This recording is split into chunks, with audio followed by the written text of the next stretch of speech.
میں ایسے دو سوروں کے حوالے سے بات کرنے جا رہی ہوں کہ جن کو قرآن کا دل بھی کہا جاتا ہے۔ آج ہم بات کرنے جا رہے ہیں سورہ یاسین کے حوالے سے اور سورہ رحمان کے حوالے سے۔ مطلب ابھی یہ سورے ایسے ہیں کہ ان سے محبت اپنی جگہ، ان کا مقام اپنی جگہ، اور ان کا مرتبہ اپنی جگہ، ان کی فضیلت اپنی جگہ، اور اگر ہم بہت ساری میں کہتی ہوں نا کہ طب کے لحاظ سے بھی دیکھا جائے تو ان کا مقام اپنی جگہ، کیسے بیماروں کو شفا دیتا ہے، کیسے غمگین دلوں کو خوش کر دیتا ہے، تو یہ وہ دو سورے ہیں۔ ہمارے ساتھ موجود ہیں مفتی نور رحمانی بھائی صاحب، ہمارے ساتھ موجود ہیں علامہ سید زامن عباس علی صاحب، ہمارے ساتھ موجود ہیں ڈاکٹر عمران الحق کلیانی صاحب، ہماری بہت ہی پیاری ریلیجس اسکالر بہن ہمارے ساتھ عائشہ بلال موجود ہیں، اور ہمارے ساتھ ہماری ایک اور ریلیجس اسکالر بہن ہماری عالمہ ڈاکٹر زنیرہ عنبر بھی ہمارے شو میں موجود ہیں۔ السلام علیکم۔ میں آپ تمام لوگوں کو شو میں خوش آمدید کہوں گی، اور کیونکہ آج اتنے دو بڑے سوروں کی فضیلت کے والے سے ہم بات کریں، خیر یہ پورا شو کیا، یہ اتنے خوبصورت سورے ہیں کہ مجھے لگتا ہے کہ جتنا میرا کریئر گزرا ہے اس میں بھی ہم اس کی فضیلت کے والے سے بات کرنے کی کوشش کریں تو وہ بہت ہی کم ہے۔ تو ہم منقسم کر لیتے ہیں، ہم پہلا جو پروگرام کا 1 گھنٹہ ہے ہم اس میں سورہ یاسین کے حوالے سے بات کرنے کی کوشش کریں گے، اور اگلے گھنٹے میں ہم سورہ رحمان کے حوالے سے بات کرنے کی کوشش کریں گے۔ نور بھائی، سورہ یاسین کو قرآن پاک کا دل کہا گیا ہے، اور جیسے کہا گیا کہ جو اس کی ایک تلاوت کرتا ہے اس کو 10 قرآن پاک کی تلاوت کرنے کا ثواب اور اجر ملتا ہے۔ اس کے پیچھے ویسے کیا حکمت چھپی ہے جو ہم کہتے ہیں کہ قرآن پاک کا دل ہے؟ نحمد و نصلی علی رسولہ الکریم، اما بعد فاعوذ باللہ من الشیطان الرجیم، بسم اللہ الرحمن الرحیم۔ تمام تعریفیں اللہ سبحانہ و تعالیٰ کے لیے، اور درود و سلام ہم سب کے آقا، ہم سب کے مولا یاسین، مبشر، مزمل، مدثر، خاتم النبیین حضور محمد رسول اللہ صلی اللہ علیہ وآلہ وسلم۔ دیکھیں، ایک تو یہ کہ نبی علیہ الصلوۃ والسلام نے اس کو ارشاد فرمایا یہ قلب القرآن ہے، قرآن کا دل ہے، تو یہ سب سے بڑی وجہ یہ ہے۔ مگر اگر آپ مفسرین کی نظر دیکھیں اور ایک حدیث میں نظر ڈالیں کہ اللہ کے نبی صلی اللہ علیہ وسلم نے فرمایا کہ اللہ نے مجھے نام عطا فرمایا، ان میں سے ایک نام یاسین بھی ہے، طہا بھی ہے، محمد بھی ہے، احمد بھی ہے، ماہی بھی ہے، عاقب بھی ہے، عاشر بھی ہے، یہ نبی اسلام کے نام ہیں۔ تو اگر آپ اس کو لیں، یا پھر عبداللہ ابن مسعود رضی اللہ تعالیٰ عنہ، عبداللہ ابن عباس، ان سے بھی روایت ہے کہ یاسین سے مراد یا سید البشر ہے۔ تو یاسین، اب ذرا قرآن کے مزاج کو دیکھیے۔ اچھا، ایک روایت میں یہ کہ یہ 1000 سال پہلے، دنیا بنانے سے پہلے اللہ نے فرشتوں کے سامنے تلاوت کی، 1000 سال پہلے۔ تو جب قرآن کے یہ الفاظ سنے فرشتوں نے تو پکار اٹھے، وہ کتنے عظیم ہوں گے، کتنے خوش بخت ہوں گے کہ جن پر یہ قرآن اتارا جائے گا، کتنے خوش بخت وہ ہوں گے جو قرآن کو پڑھیں گے، کتنے خوش بخت وہ ہوں گے کہ جو ان صورتوں کو سماعت کریں گے۔ تو اللہ نے یہ خوش نصیبی اس امت مصطفیٰ صلی اللہ علیہ وسلم سامنے رکھی۔ اچھا، اب یاسین قسم ہے، والقرآن الحکیم، یاسین نام لیا جا رہا ہے۔ اچھا، یہ حروف مقطعات ہے کہ جس کا معنی اللہ و رسول عالم، ہم نے بیضاوی و ساوی میں پڑھا تھا اللہ و رسول عالم، اللہ جانتا ہے، رسول اللہ صلی اللہ علیہ وسلم جانتے ہیں۔ لانے والے جبرائیل ہیں، ان کو نہیں معلوم، بھیجنے والوں کو پتہ ہے، اور جس کے پاس بھیجا جا رہا ہے ان کو معلوم ہے۔ قرآن آ رہا ہے، معلوم ہے، مگر جب یاسین کہا، الف لام میم کہا، الف لام را کہا، تہا کہا، نہیں معلوم کہ کیا ہے، یہ کوڈ ورک ہے، یہ کتنا کرم ہے کہ بھیجنے والے کو معلوم ہے، جس کو موصول ہو رہا ہے ان کو معلوم ہے۔ یا آقا علیہ الصلوۃ والسلام کی خاص شان کرم۔ اب جب اس قرآن کی آیت کو پڑھیں، یاسین والقرآن الحکیم، ہمیں قسم ہے یاسین، قسم ہے قرآن حکیم، انکا لمن المرسلین۔ یہ 4 بیٹھے ہیں، ان سے پوچھیں عرب جب استعمال کرتے ہیں، سامنے کوئی شخص مخاطب ہوگا تو کاف کی ضمیر استعمال کریں گے، اور جب غائب ہوگا تو انہو ہوگا۔ یہاں یہ مفسرین کا یہ بھی جملہ آتا ہے کہ قسم ہے حضور صلی اللہ علیہ وسلم اور قرآن کی کہ آپ رسولوں میں سے ہیں۔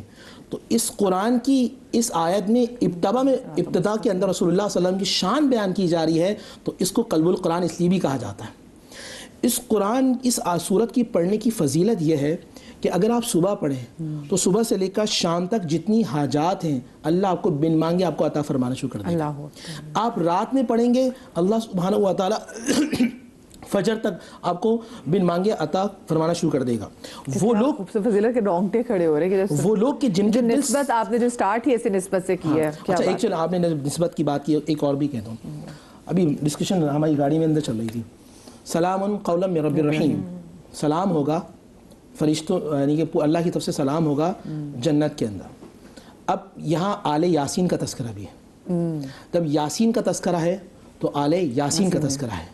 یاسین سے مراد رسول اللہ کی ذات ہے اور آل یاسین سے مراد آل محمد کی ذات ہے. اللہ اکبر. تو اللہ سبحانہ و تعالیٰ نے اس میں شان محمد صلی اللہ علیہ وسلم کو بیان کر فرمایا تو نبی اسلام کی آل کی شان کو بھی بیان فرمایا. جب اس نسبت سے آپ پڑھیں گے تو اب برکات یہ ہیں. کوئی شقی پڑھے گا. آج لوگ کہتے ہیں کہ بیویاں کہتی ہیں شوہر بس سخت ہیں. اگر آپ اس کو پڑھ کر یا پھر زعفران سے لکھ کر پانی میں پلائیں، حکیم ترمذی فرماتے ہیں جتنا بھی سخت دل ہوگا وہ اس میں اللہ سبحانہ و تعالیٰ نرمی عطا فرما دے گا. کیونکہ قرآن اللہ کا ہے، نام محمد کا ہے، تذکرہ آل محمد کا ہے، تذکرہ آل جنت کا ہے، تذکرہ اللہ سبحانہ و تعالیٰ کے نیک بندوں کا ہے، انبیاء کا ہے. یہ برکات ہوں گی. جو سخت دل ہوگا وہ نرمی میں تبدیل ہو جائے گا. وہ لوگ کہ جو پریشان حال رہتے ہیں، اسی وجہ سے وہ دل کہا جاتا ہے. دل کہا جاتا ہے. یعنی کہ میں یہ کہہ سکتا ہوں کہ یہ وہ ہے کہ جو دلوں کو بدل دیتی ہے. کیا کہنے. جہاں سختی ہو نرمی آ جاتی ہے، جہاں نفرت ہو محبت آ جاتی ہے، جہاں دوری ہو قربت آ جاتی ہے، جہاں رنجش ہو مودت آ جاتی ہے، جہاں رشتے ٹوٹ رہے ہوں اگر پڑھا جائے تو رشتے بن جاتے ہیں، دل سنور جاتے ہیں، زندگی بن جاتی ہے، انسان کامل ہو جاتا ہے. جی بہن، آپ چاہتی ہیں ابھی کاروبار میں ترقی ہو تو آپ سورہ یاسین کو صبح پڑھیں گے. اب فرشتوں کا ایک حصار ہو جائے گا اور فرشتے آپ کے لیے دعا کرتے رہیں گے اور اللہ تعالیٰ بھی کام کو بناتا رہے گا. کیا خوبصورت بات کی. جی علامہ صاحب. اعوذ باللہ من الشیطان الرجیم. بسم اللہ الرحمن الرحیم. تذکرہ ہے قرآن کریم کا. اور قرآن کریم میں جو قلب قرآن جیسے انسان کا وجود ہے تو اس میں جو اعضاء رئیسہ ہیں، ایک دماغ ہے اور ایک قلب ہے. ٹھیک ہے. اور دل کے بغیر دماغ بھی بیکار ہے اور ہر جسم کا اعضاء بیکار ہے.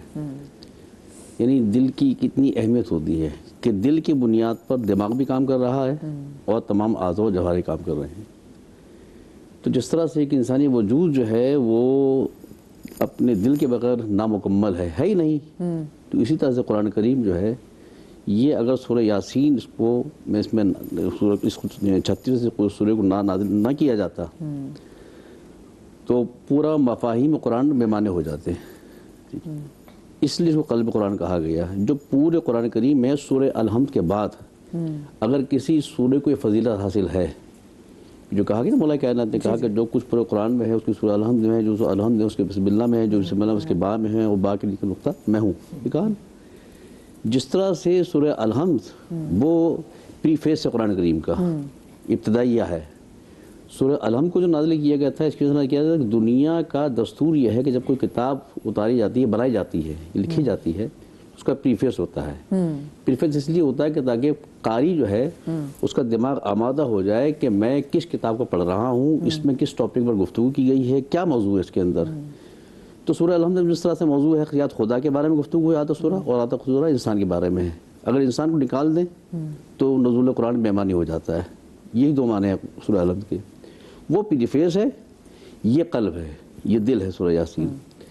جو کچھ مفاہیم پورے قرآن کریم کے اندر موجود ہیں وہ سورہ یاسین کے اندر موجود ہیں. ٹھیک ہے.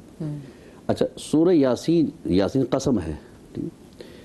جس طرح سے مفتی صاحب فرما رہے تھے کہ اس سے رسول مراد ذات رسول ہے، اور اسی طرح سے ہمارے ہاں بعض مفسرین نے یہ کہا گیا ہے کہ اس سے مراد جو ہے ذات رسول صلی اللہ علیہ وسلم کی ذات تو ہے.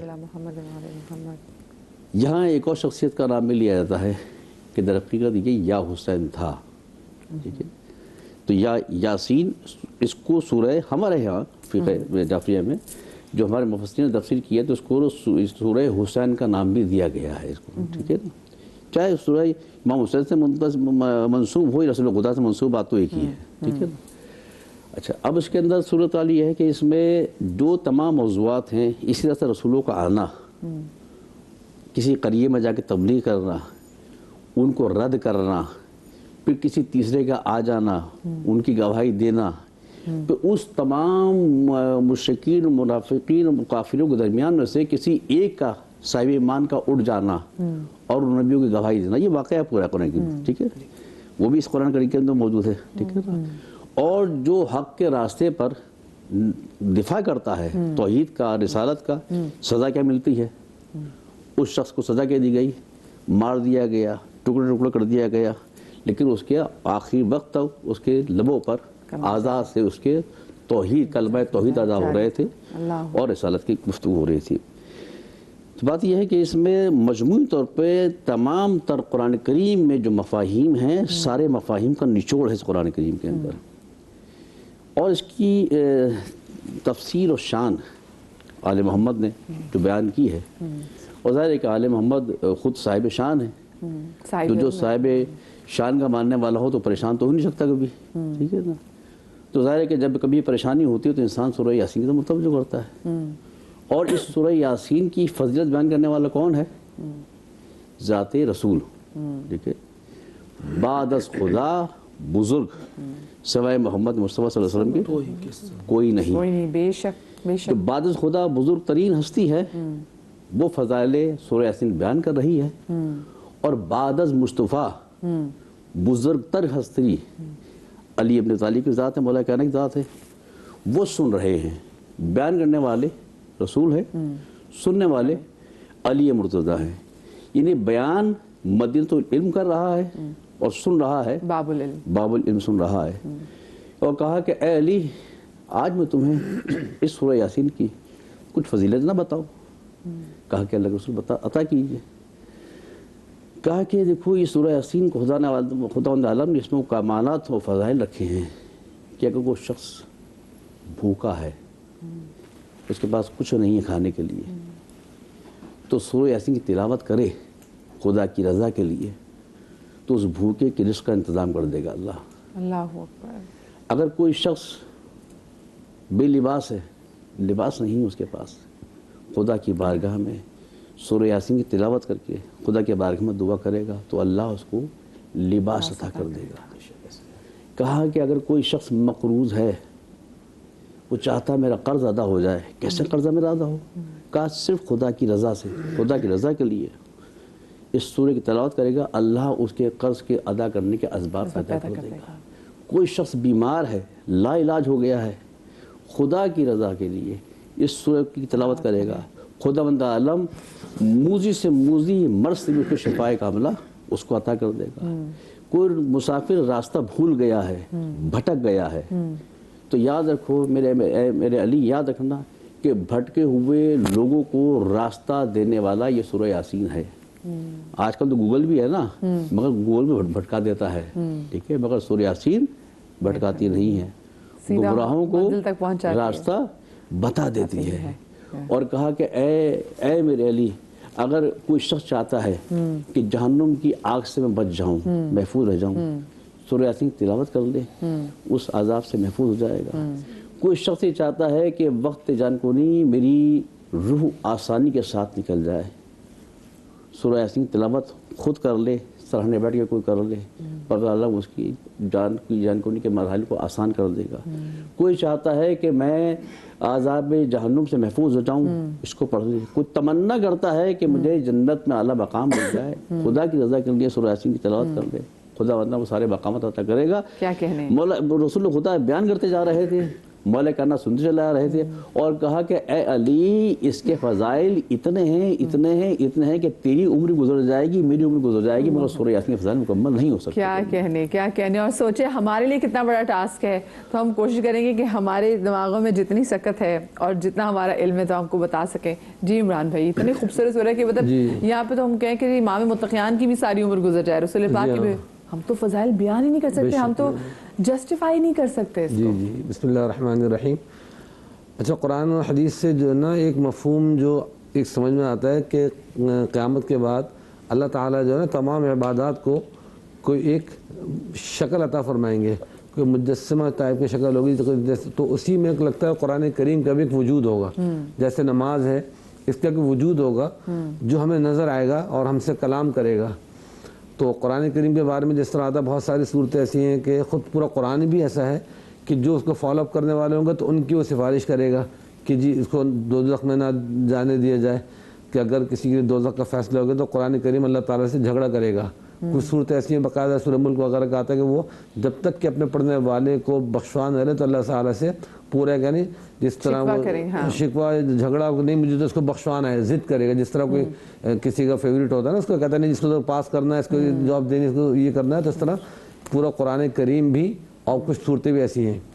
اور اس کے بارے میں آتا ہے کہ جو سورہ یاسین کی تلاوت کرتا ہے تو اس کو دنیا میں ہی جنت الفردوس کے باسیوں میں شمار کیا جاتا ہے کہ بھئی جنت الفردوس کا رہنے والا شخص ہے۔ تو اس صورت کے اندر اللہ تعالیٰ نے بہت سارے مضامین بیان فرمائے ہیں، اور جو میں نے شروع میں عرض کیا کہ اللہ پاک کو اس کو وجود عطا فرمائیں گے، تو اس یعنی پورے قرآن کو، تو اس کا ایک دل یہ ہے، دل کی طرح جس طرح دل کے اوپر پوری زندگی چلنی ہوتی ہے، ہمارا بلڈ سرکولیشن اس سے ہو رہا ہوتا ہے اور اس کی وجہ سے پوری خوبصورتی ہوتی ہے، دل نہ ہو تو پورا وجود بیکار ہے، تو اسی طرح قرآن کریم کا دل ہے۔ اور جس طرح مفتی نور بھائی نے بھی شروع میں ذکر کیا کہ اللہ تعالیٰ نے دنیا کی تخلیق سے 1000 سال پہلے اس کو فرشتوں کے سامنے تلاوت فرمایا، تو دنیا کی عمر مفسرین علماء کرام سے جو ہم نے سنی وہ 25 ارب یا 30 ارب سال ہے، تو اس 25-30 ارب سال سے بھی 1000 سال پہلے اس کا تلاوت کرنا، تو یعنی اور رسول کریم صلی اللہ علیہ وسلم کو مخاطب کر کے کرنا انک لمن المرسلین، کہ بے شک آپ بھیجے ہوئے میں سے ہیں، علی صراط مستقیم، اور آپ سیدھی راہ کے اوپر ہیں۔ تو یہ چیزیں بتا رہی کہ رسول پاک صلی اللہ علیہ وسلم کا وجود اطہر وہ تخلیق آدم، تخلیق کائنات سے کتنا پہلے ہے۔ ظاہر سی بات ہے کہ انہوں نہیں کہہ رہے کہ جی وہ آئیں گے وہ ایسے ہوں گے، نہیں، انک لمن المرسلین، کہ آپ صلی اللہ علیہ وسلم کو اس عالم میں خطاب کر کے کہا جا رہا ہے کہ جی آپ مرسلین میں سے ہیں اور صراط مستقیم پر ہیں۔ تو اس میں مختلف چیزیں جو ذکر کی ہدایت دینے والوں کی، گائیڈ کرنے والوں کی، تبلیغ کرنے والوں کی، تو وہاں پہ ایک نقطہ یہ بیان کیا گیا کہ جب کافروں سے کہا جاتا ہے کہ انفقوا مما رزقکم اللہ قال الذین کفروا للذین آمنوا انطعم من لو یشاء اللہ اطعمہ، کہ اللہ کی راہ میں خرچ کرو، کھلاؤ غریبوں کو، تو یہ کیا کہتے ہیں کہ کیا ہم ان کو کھلائیں کہ اگر اللہ چاہتا اللہ ان کو کھلا دیتا۔ تو یعنی ایک کانسیپٹ انہوں نے کریٹ کیا کہ جس کو اللہ نے بھوکا رکھا ہے، غریب رکھا ہے، تو ہم کون ہوتے کہ جی اللہ کی بھوکی مخلوق ہم کھلائیں۔ تو یعنی انہوں نے ایک عجیب سی لاجک پیش کی کہ اگر اللہ چاہتا اللہ ان کو کھلا دیتا، جب اللہ نے نہیں کھلایا تو ہمیں بھی نہیں کھلانا چاہیے۔ تو اللہ پاک کے لیے اس نے بتا رہے ہیں کہ اتنی یعنی ان کی سوچ جو ہے وہ گری ہوئی کافروں کی۔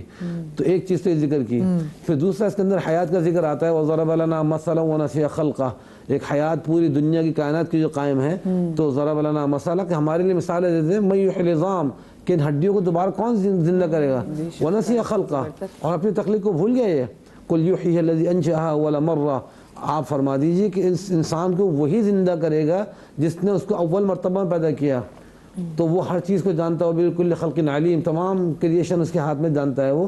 تو بہت سارے میں نے پہلے ذکر کیا تھا کہ یعنی اللہ پاک کی یعنی وہ بہت ساری چیزیں ایسی جو وجود میں آنے سے پہلے ہی ایک تصورات دنیا میں وہ موجود تھیں، اور وہ بھی کوئی عالم ہوگا، العالمین جو کہا جاتا ہے نا۔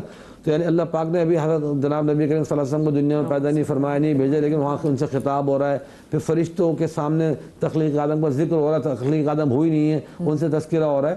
تو یعنی اس تصور کا بھی کوئی باقاعدہ عالم ہے کہ جس کے اندر رسول پاک صلی اللہ علیہ وسلم موجود ہیں، اور پھر یہ بھی آتا ہے ذکر کہ جو 7 آسمان زمین ہر ایک میں آپ کی بعثت ہے۔ اور قرآن کریم کی جب اس صورت پڑھی جاتی ہے، خاص طور پر آپ نے فرمایا کہ اپنے جو موتا ہوں یعنی جو قریب الموت ہوں ان کے سامنے تلاوت کی جائے تو اس سے موت کی آسانی ملتی ہے موت میں۔ تو بہت ساری چیزیں اس کے اندر ہیں جو انشاءاللہ مزید ہم ذکر کریں گے اللہ چاہا انشاءاللہ۔ بالکل